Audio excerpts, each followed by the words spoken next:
Slavery is a deplorable notion. One person owning another is just not acceptable in today's world. But history bears out the ugly truth of rich, white plantation owners in Southern America owning Black Americans and treating them with harsh physical punishments if they went against the owner's wishes. However, those television documentaries and references in history books seldom explore the very personal horrors faced by those who were enslaved some 2 centuries ago.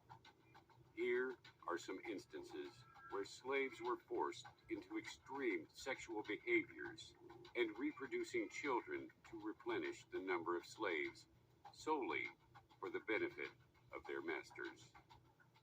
Number 1. Slave women were subjected to many sexual improprieties.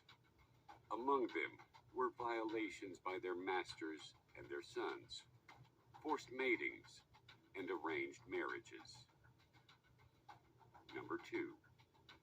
Historian E. Franklin Frazier said stockmen were weighed and tested before being put into a room with young women to mate for the purpose of bearing children. Number 3. By the end of the 18th century, the breeding of slaves was a common practice. Laws were changed so the public could view slaves as things instead of people, so the owner could do with them as he wished. Slave owners even began believing that slavery was grounded in the Bible. Number 4. American slaves in 1860 were worth $4 billion, which was far more than the $228 million worth of gold and silver circulating back then. Even the value of southern farmland, $1.92 billion, did not amount to the worth of the slaves. So for the owners, their slaves were worth everything to them. Number 5. The mortality rate among slaves was very high, so their owners would often encourage or force them to have children. Even at the age of 13, females were expected to begin having children to replenish the slave stock.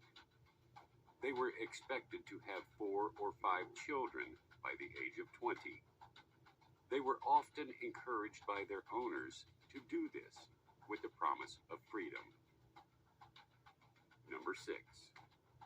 Female slaves who did not cooperate with their owners to bear children for them would be subjected to many and various punishments, both mental and physical.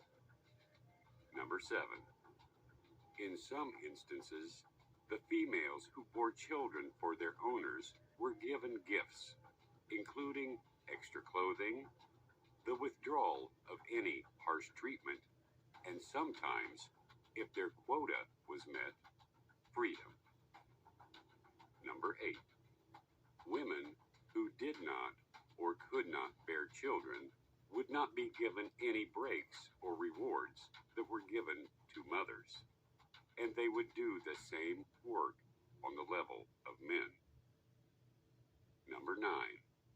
If a woman was deemed infertile, she would sometimes be separated from her family, and owners would sometimes split up married couples and require them to choose new partners. Number 10. Male slaves at the age of 15 were inspected to see if they could breed well. If it was deemed that they could not, their testicles would be castrated. Over the course of 5 years, each young male was expected to get at least 12 female slaves pregnant. According to the slave narratives, a male slave named Bert was said to have fathered over 200 children. Number 11. Plantation owners would often take the pretty female slaves and put them to work in the household. But if the owner showed affections or gave favors to the pretty girl, his wife would subject her to torture. If the pretty slave bore a child, the owner's wife would behead that child. Number 12. To provide entertainment for his friends, the plantation owner would sometimes arrange orgies among the male and female slaves. His friends would be allowed to join in them. Number 13. A slave wife could never be faithful to her husband, as most owners demanded she have affairs with other men, nor was she allowed to remain pure or virtuous. Number 14. Some male slaves were purchased by their owners solely by the size of their penis, and the black men were often raped by their gay slave owners. This process was called breaking the buck. And finally, number 15. Not all owners abandoned the children they fathered with female slaves. Some would provide them with education and money, and some owners even set free their mistresses and mixed-race children. That's all for today. Let us know what you think about today's topic in the comments section below. Don't forget to like us, and be sure to subscribe for more stories like this.